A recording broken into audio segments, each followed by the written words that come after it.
오늘 성경 말씀은 요한복음 8장 1절에서 11절입니다. 오늘 말씀은 간음 중에 붙잡혀온 여자를 재판하는 사건을 다루고 있습니다. 여기에는 종교 지도자들의 음모가 있었습니다. 그들은 이 여자를 굳이 예수님께 데리고 와서 어떻게 해야 하는지 물었습니다. 왜냐하면 당시 예수님의 가르침은 근본적으로 서기관이나 바리새인의 것과는 달랐기 때문에 종교 지도자들의 권위적 위치가 위협을 받고 있었기 때문입니다. 당시 유대 백성들은 예수님의 가르침을 통해 영적인 권위와 진리의 힘, 무엇보다도 자신들을 불쌍히 여기고 사랑하시는 하나님의 은총을 경험했기 때문입니다. 그래서 예수님을 공경에 빠뜨리기 위해 종교 지도자들이 음모를 꾸몄던 것입니다. 자기들의 계략을 성취하기 위해 그들이 제시한 것은 바로 모세의 율법이었습니다. 분명 모세의 율법에는 간음하다 붙잡힌 사람은 돌로 쳐 죽여야 한다고 되어 있습니다. 그러나 종교 지도자들이 이 여자를 끌고 왔을 때 그들은 이 여자의 영혼에 대한 연민이나 함께 몰고 온 수많은 사람들의 영혼에 대한 사랑은 전혀 없었습니다.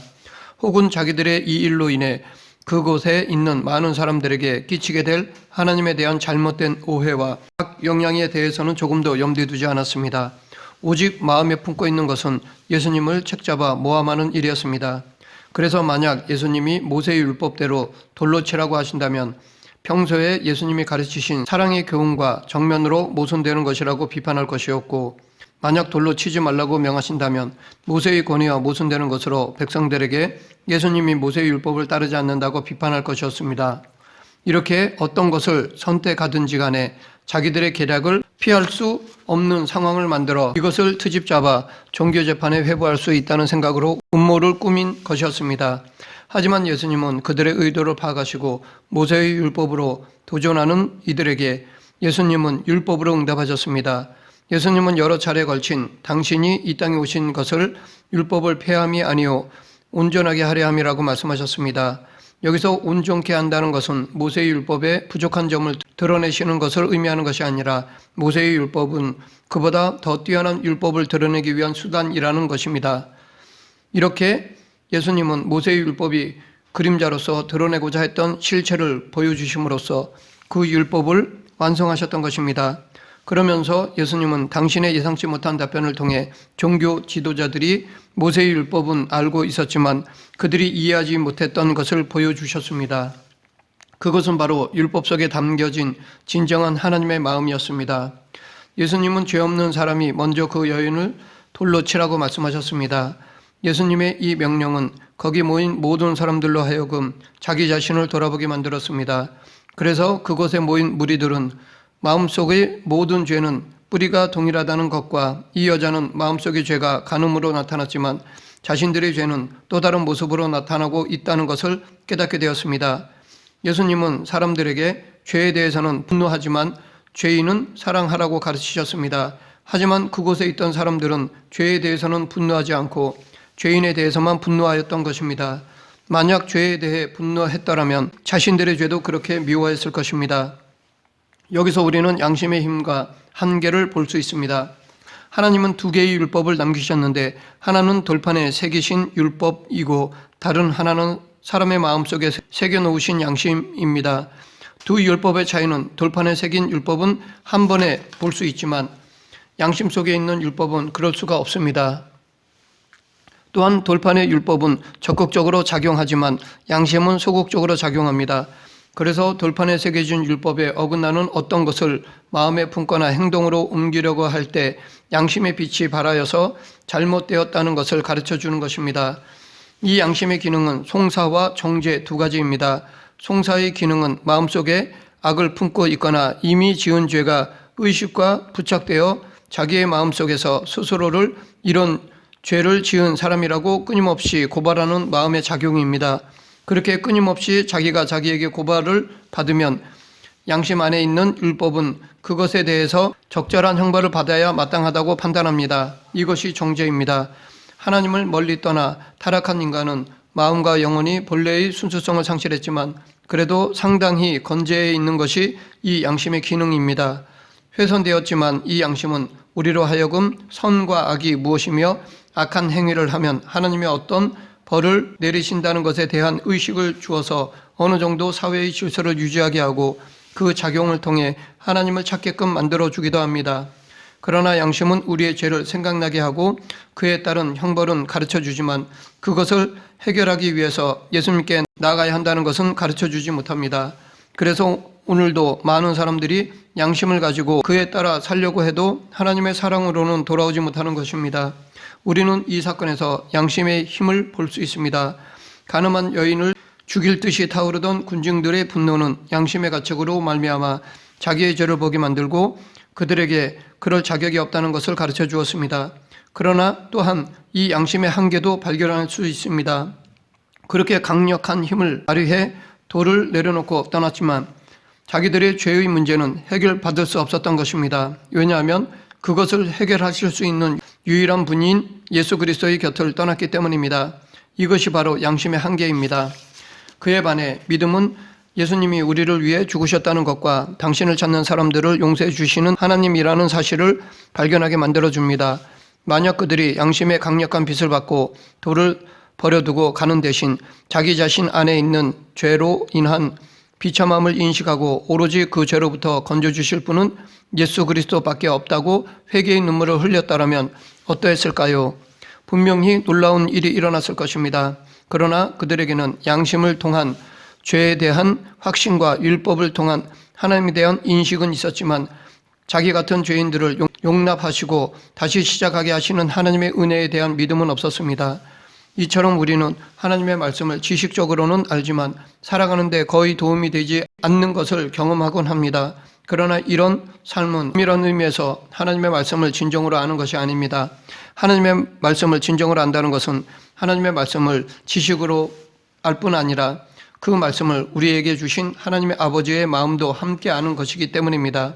흔히 말하는 하나님의 말씀에 붙들려 산다는 것도 이와 같습니다. 하나님은 빈말이 없으신 분이십니다. 그래서 항상 말씀하실 때는 그 말씀 안에 당신의 마음이 포함되어 있습니다. 이런 이유로 하나님의 마음을 늘 인식하며 하나님의 마음을 자신의 마음처럼 품고 살아가는 삶을 가르쳐서 우리는 하나님의 마음에 붙들린 삶이라고 하는 것입니다. 혹은 하나님의 마음에 합한 자라고 하는 것입니다. 그 대표적인 예가 다윗입니다. 다윗은 사울을 2번씩이나 죽일 수도 있었지만 그것은 하나님의 뜻이 아니었기에 죽이지 않았습니다. 원수 갚음을 하나님께 맡겼습니다. 그러므로 우리가 하나님께 자기의 마음을 알아달라고 호소하는 것보다 더 빨리 인생의 문제를 해결하는 방법은 하나님의 마음을 알려고 노력하는 것입니다. 계속해서 이 사건을 보면 이리 때처럼 날뛰던 사람들은 돌을 내려놓고 모두 사라졌습니다. 그때 예수님은 이 여인을 독대해 주셨습니다. 이처럼 세상은 끊임없이 우리에게 많은 문제를 던져주지만 해결은 이렇게 하나님을 독대함에 있습니다. 절망 가운데 끌려나온 여자의 마음은 오직 죽음만을 생각하였을 것입니다. 모든 것을 포기하고 절망한 상태였을 것입니다. 그러나 예수님의 놀라운 가르침에 돌멩이를 두고 떠나가는 군중들을 보면서 여자는 어떤 생각을 했을까요? 아마 사형 집행 중에 극적으로 사면을 받아 살게 된 죄수의 심정과 같을 것입니다. 예수님은 여인에게 나도 너를 정죄하지 아니하노니 가서 다시는 죄를 범치 말라라고 말씀하셨습니다. 사실 정죄하지 않으시겠다고 하신 이 예수님이야말로 이곳에서 이 여인을 돌로 칠 수 있는 유일한 자격이 있으신 분이십니다. 왜냐하면 그분은 율법을 어기신 적도 죄를 품으신 적도 없는 분이시고 죄를 지으실 수도 없는 분이셨기 때문입니다. 그렇지만 예수님은 그 여인을 진심으로 사랑하셨고 이 여자에게 새로운 인생을 열어주고자 하셨던 것입니다. 절망의 정체가 무엇일까요? 우리는 성경 인물 중에 고난의 상징적 인물인 욥을 통해 이 절망에 대해 어느 정도 살펴볼 수 있습니다. 그는 믿음의 사람이었기 때문에 엄청난 고난 앞에서도 모든 것을 주신 분이 또한 가져가시지 않으시겠느냐라는 고백을 했지만 한때 남편과 함께 하나님을 섬겼던 아내는 하나님을 욕하고 죽으라고 하였습니다. 절망은 바로 이처럼 소망이 전혀 없기에 하나님을 저주하고 죽어버리는 것, 즉 우리를 창조하신 하나님의 절대적인 주권을 인정하지 않고 거부하는 것입니다. 우리는 살아가면서 어떤 때는 우리 죄 때문에, 어떤 때는 이웃의 죄 때문에, 어떤 때는 이것도 저것도 아닌 애매히 당하는 것으로 혹은 하나님 안에 세우신 당신의 뜻과 목적으로 우리는 고난을 겪게 됩니다.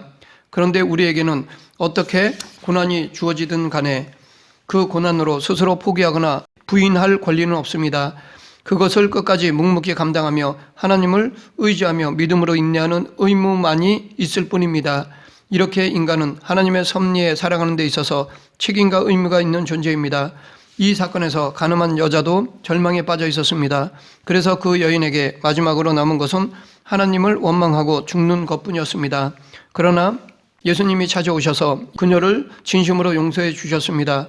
예수님은 그 어디에서도 이런 죄는 아주 사소하고 흔히 있는 일이니까 경계하지 않아도 된다고 말씀하시지 않으셨습니다. 오히려 그 죄는 돌로 쳐 죽임을 당할 만하다고 말씀하셨습니다. 그럼에도 예수님이 이 여자를 용서하신 것은 그 죄가 사소한 것이기 때문이 아니라 그녀의 죄보다 예수님 안에 있는 용서하시는 사랑이 더 크기 때문에 가능했던 것입니다.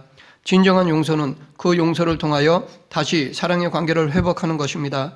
그러하기에 예수님의 용서는 이 여인에게 놀랍고도 큰 감격으로 다가왔을 것입니다. 또한 예수님은 여자의 절망적인 죄를 용서해 주셨을 뿐만 아니라 다시 시작할 수 있도록 기회를 주셨습니다. 이렇게 그리스도를 통해 하나님과 맺은 은혜 언약 안에는 두 가지의 보증이 있습니다. 죄를 이기며 하나님 안에서 살고자 하는 자에게 공급해 주시는 은혜의 무한함과 죄에 대한 무한한 용서입니다. 우리가 하나님 앞에 바르게 살지 않으려 하니까 문제이지 바르게 살고자 하는 마음과 의도를 가지고 내 힘이 부족하기에 바르게 살 수 있도록 은혜를 달라고 기도하면 그 은혜는 무한정 공급이 됩니다. 또 하나의 보증은 죄에 대한 무한한 용서입니다. 성경에는 하나님의 사랑을 많이 받은 사람들이 기록되어 있습니다. 그 사람들의 공통점은 죄에 대한 용서를 경험했다는 것입니다. 하나님의 무한한 사랑이 유한한 방식으로 우리에게 경험될 때 가장 큰 것이 죄 용서입니다. 사도 바울이 순교의 종소리가 들려오는 인생의 황혼에서 하나님 앞에 눈물을 흘리며 감격하였던 이유도 여기에 있습니다. 그는 힘에 넘치도록 주를 위해 섬긴 사람이었음에도 오히려 자기가 죄인 중에 괴소였고 그런 죄인을 하나님께서 사랑으로 살리셨다고 고백하였습니다.